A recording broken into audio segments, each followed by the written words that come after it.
দেখছিলাম। কি দেখছিলি ঠাকুর? সুখী জীবনের এক অপূর্ব চিত্র যা ধীরে ধীরে গ্রাম বাংলার বুক থেকে হারিয়ে যেতে চলেছে। ঠাকুর, কেন এমন হয় বলতে পারো বৌদি? সংসারে সবকিছু মজুদ থাকা সত্ত্বেও কেন সংসার ছেড়ে যায়? স্নেহ, মায়া, মমতা, প্রেম, ভালোবাসার অমর বন্ধন জমিতে সঠিক পরিমাণে সার, জল, চাপান দেওয়া সত্ত্বেও কেন চাষি পায় না তার চোখ ছড়ানো, মন ভরানো সোনার ফসল? তোর এই এত ভালো ভালো কথাগুলো আমাদের কাছে কি করে দিব বল? তোমরাই তো জানবে, তোমরাই তো পারো এই স্বার্থপর সমাজ পৃথিবীতে নিঃস্বার্থের ভালোবাসা রোপণ করতে। ছোট বৌদি মনে তোকে কি কিছু ভুলেছে? তাহলে তোর মনের অবস্থা এরকম কেন? চুপ করে থাকুন না ঠাকুর, চুপ করে থাকিস না, টালার কথা জবাব দে। না, আমরা ছোট লোক বলে তুই বলতে লাজ পাচ্ছিস। তোমার সব কথার উত্তর আমি দেব, কিন্তু ঠাকুর বংশের আমি ছেলে হয়ে, গায়ের ভগবান রবি ঠাকুরের ভাই হয়ে কোনো বিভেদের সুর কিন্তু আমি শুনবো না। ছোট ঠাকুর,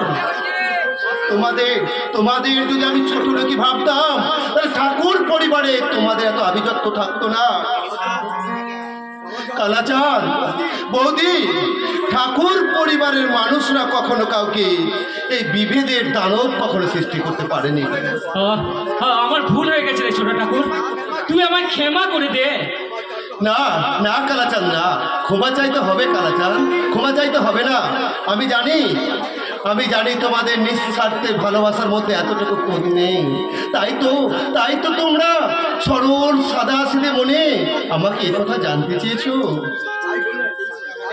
চাইলে আমরা এখন যাই, তোর যে কোথায় দুঃখ সেটা আমরা জানতেই পারছি না। না বৌদি, না, শাশ্বত বাংলার গ্রাম্যপতি হয়ে কোনো মেয়ে কি পারে তার এই পবিত্র ভগবান স্বরূপ স্বামীকে কথা বলে তাকে ক্ষত বিক্ষত করতে? তারা যে কবিগুরুর কল্পনার নারী, চোখ বধূ বঙ্গের বধূ জল লয়ে যায় ঘরে ছোট ঠাকুর। মা বলিতে প্রাণ পরে আনচান চোখে আসে জল পড়ে তোর কথা তোর কথা তো আমরা কিছু বুঝতে পারছি না ছোট ঠাকুর। ছায়া সুবিনীর শান্তির নীর গায়ে সহজ সরল মানুষ তোমরা, তাই কুটির সংসারে জটিল জিজ্ঞাসার উত্তর তোমাদের তো জানার কথা নয় ভাই। তাহলে আমরা এখন যাই রে ঠাকুর, তাহলে আমরা এখন যাই। তোর যে কোথায় দুঃখ তা আমরা বোঝাচ্ছে তো আমাদের লাই। আয় কালা আয়।